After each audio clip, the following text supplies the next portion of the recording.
kitchen.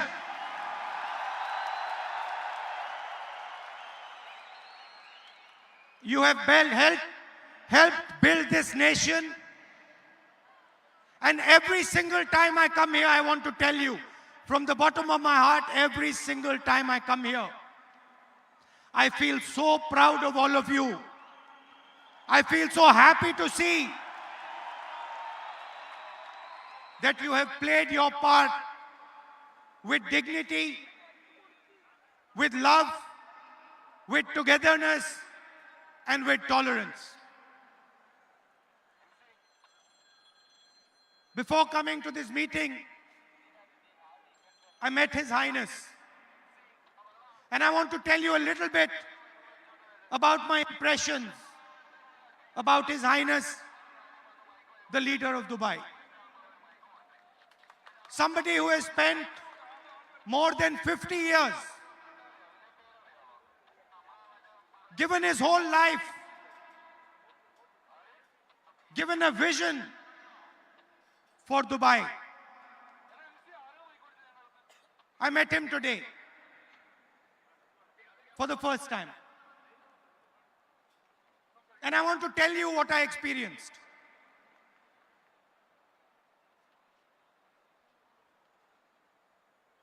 The number one emotion I experienced in His Highness was humility.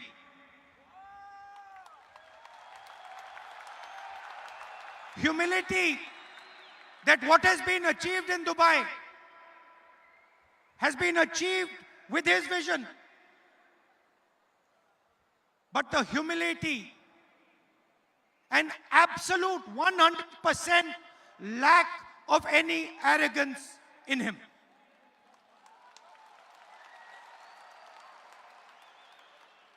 Great nations are built with that type of humility. A leader who listens, a leader who appreciates not only the people from this country, but the millions of people who come from other countries to help build this country.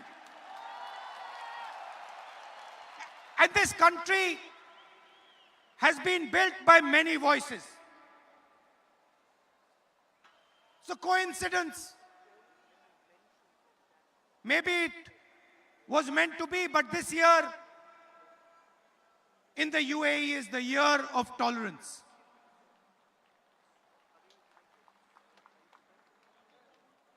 Year of tolerance. And I'm sad to say, the values that bring together the people of the UAE and India,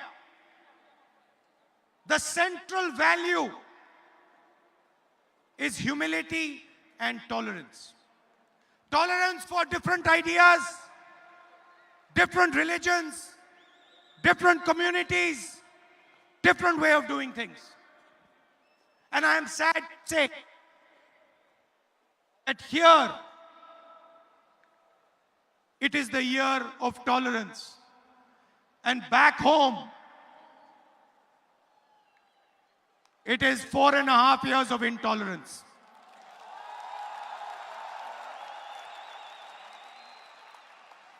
And this bridge that has been built between UAE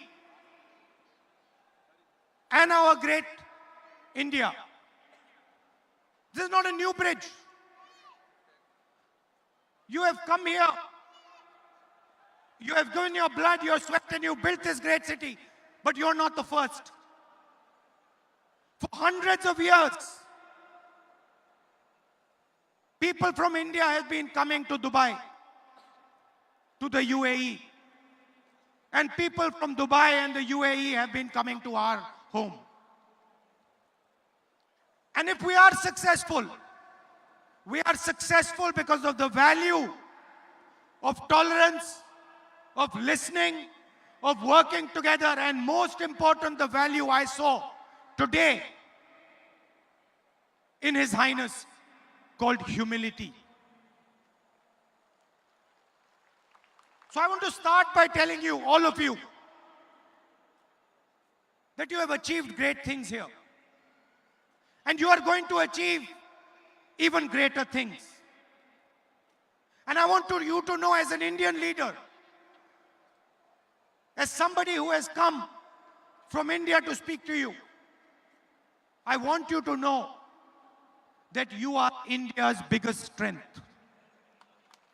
Not only in Dubai, not only in the UAE, I'm not only speaking to you. I'm speaking to every single Indian, whether he's in Canada, in the United States, Europe, Africa, Middle East. I'm speaking to all of you. And I want to tell you that you have played a tremendous role in making India what it is today. And I want to go further. I want to go further, because that is not enough. I want to say clearly that without your help, without the help of the NRIs, it would be impossible for India to be where it is today. Let us talk about some of the great NRIs. Let us talk about you. Who are you? What is your spirit? Let me tell you a little bit. In the last century, when we stood up and fought the British, the fight was led by a non-resident Indian called Mahatma Gandhi. When we carried out the White Revolution, became #1 in milk production, that job was done by a non-resident Indian returned person. Here on the stage we have Sam Petroda. Telecom revolution, non-resident Indian. And then liberalization.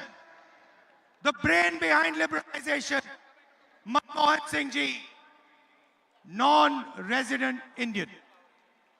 So I have come here to tell you that I don't just want to talk to you. I don't just want to come here, give you the same speech and go home. I'm not interested. I'm interested in making you realize that you are India's future and we cannot build India without you. And I want you to do what you have done in Dubai, what you have done in the UAE, what you have done in the United States, what you have done in Europe, in Africa. I want you to help us do that back home. And I want a commitment from you. I want a commitment for you. You are going to stand together with us in India and help us solve the 2 or 3 big problems, challenges that we face. Do I have your acceptance to this proposal? I didn't hear you. I want you to say it louder. No, louder. Now let me tell you what are the problems that we face and what are the problems that we are going to work with you to resolve. And I'm happy to see that there are many ladies here because you are also part of that equation. The single biggest problem that we face in India today,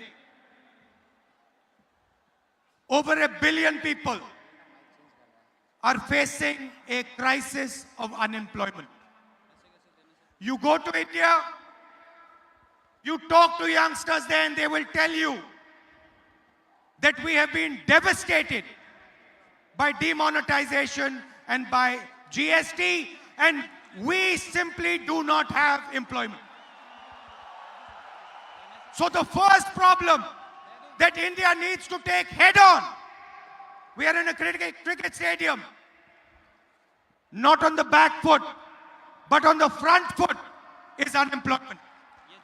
And we need to show the rest of the world that not only can India beat unemployment, but India can challenge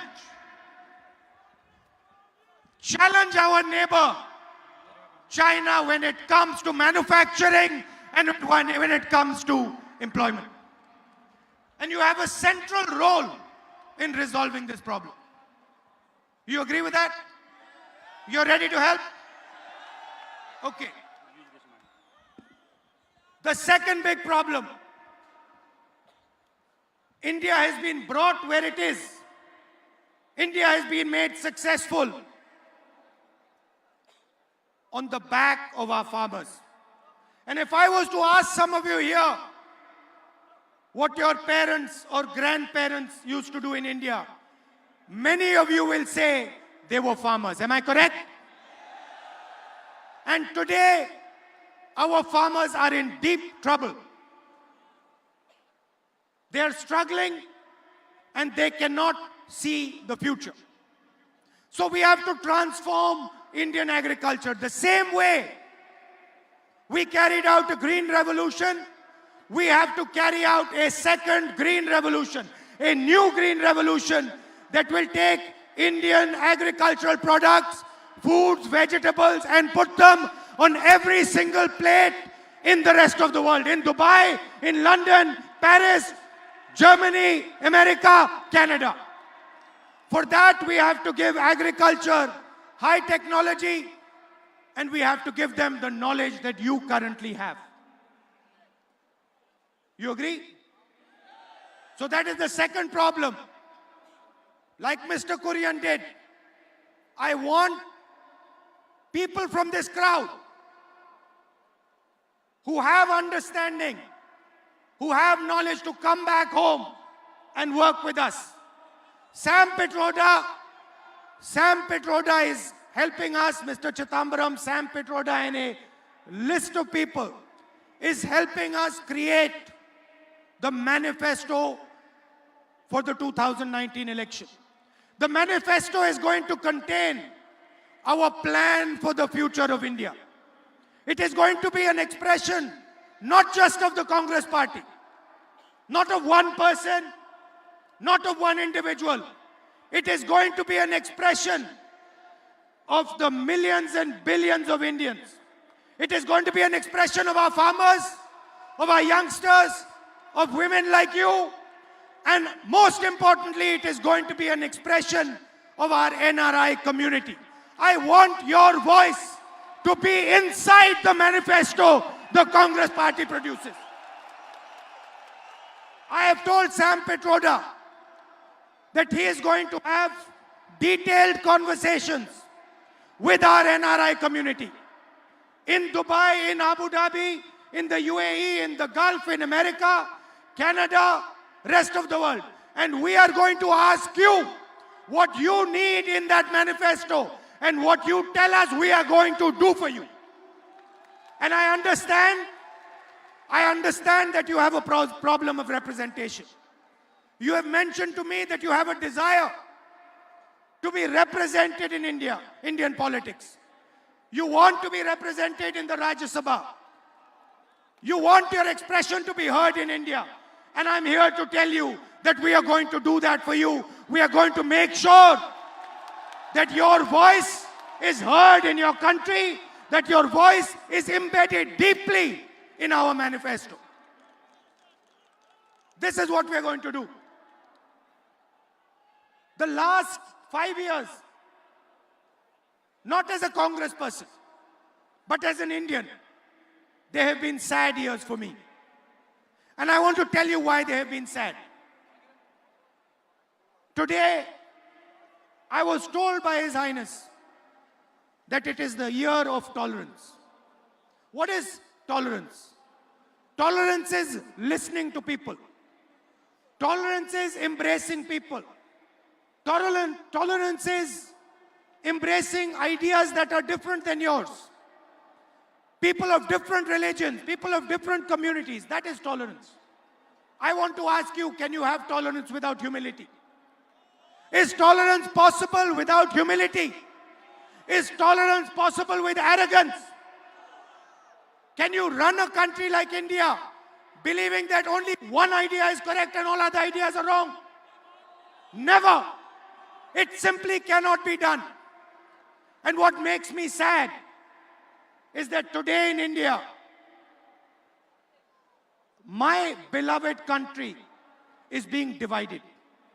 It is being divided, and I want every NRI to hear this properly.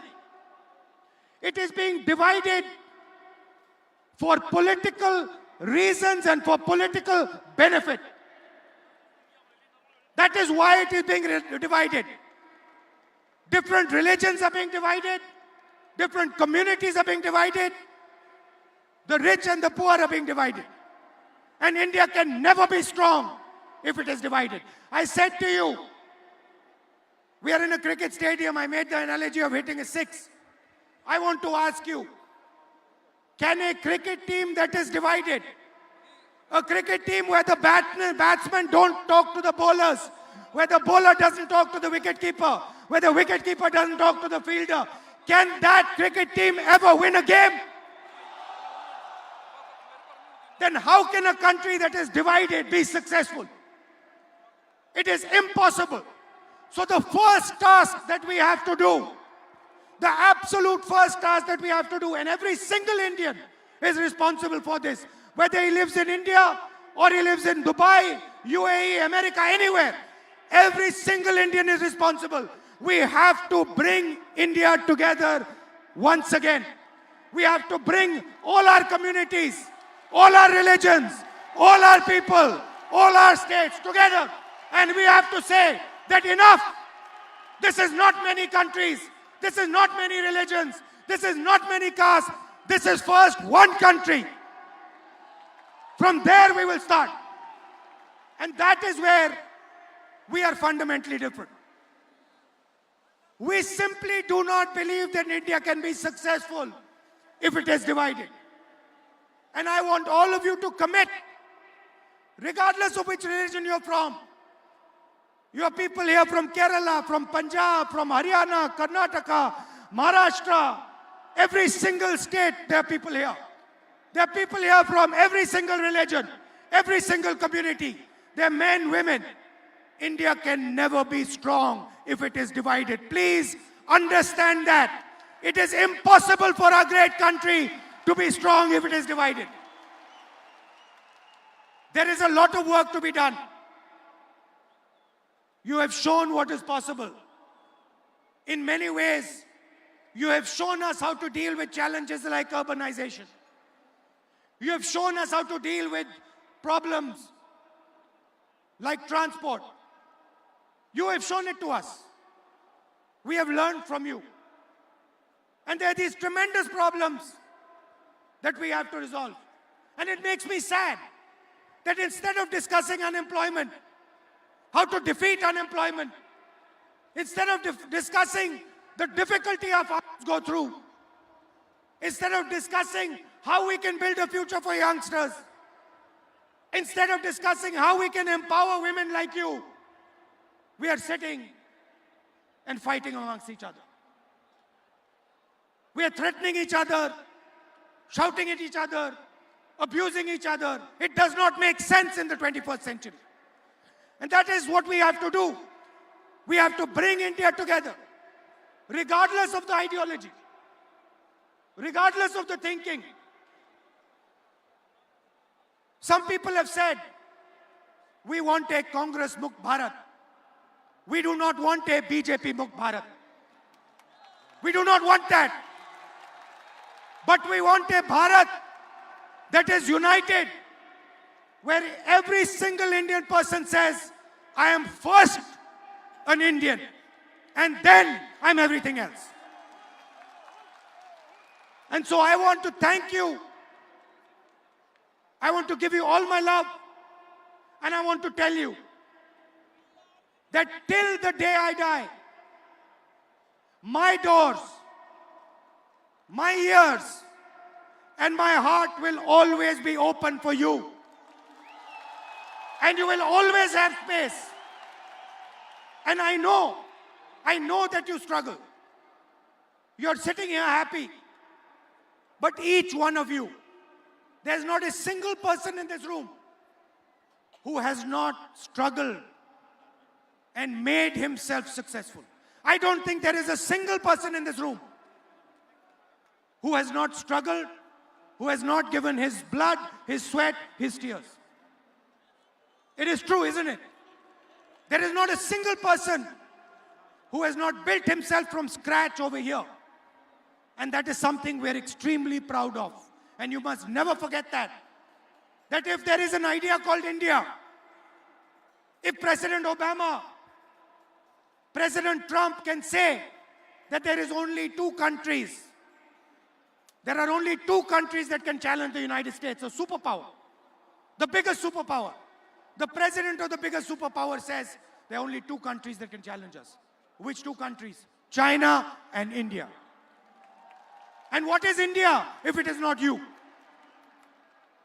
India is not simply a geographical idea.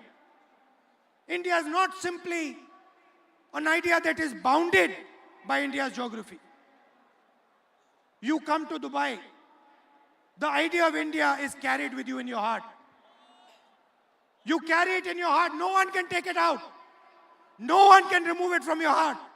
And that is what is common between all of us, every single one of us. So I want you to understand deeply that India's future is directly linked to your future. If you realize that if you are unhappy, if you are feeling troubled, India is unhappy. India is feeling troubled. If you are happy, if you are successful, India is happy, India is successful. Realize that you are part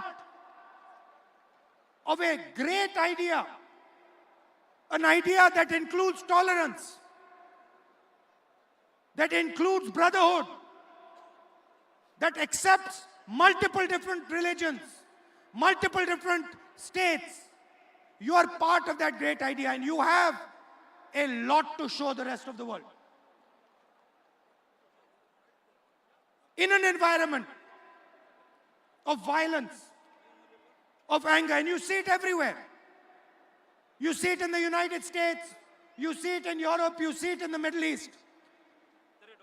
In an environment of anger, India has the answer. India has the blueprint to provide an answer not just to India, but to the entire planet. Non-violence is embedded inside our DNA. And it has been embedded not for 50 years. Mahatma Gandhi was a great exponent of non-violence. But Mahatma Gandhi ji picked up the idea of non-violence from our great religions, from our great teachers. Mahatma Gandhi picked up the idea of non-violence from ancient Indian philosophy, from Islam, from Christianity, from Judaism, from every great religion, where it is clearly written that violence will not help anyone achieve anything. So that is your history. That is your caliber. And I want to once again thank you with all my heart for giving me such a lovely reception, for showing me so much love and affection,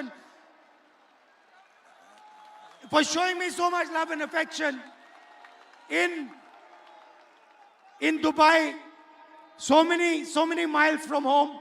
You have made me feel as if I am sitting back at home in India. So thank you for that. And once again, I want you to know, and I don't care who you are, I want you to know that my doors are open to you. I don't care how old you are, how young you are, where you come from, man, woman, my doors are open for you. You just tell me how I can help you and I am at your service. Thank you. Thank you very much. We are facing an electoral battle in 2019. I want to tell you with utmost confidence that we are going to win that battle and we are going to bring India together again and move forward and take on the great challenges that our country faces. Thank you very much. Have a good evening. Good night.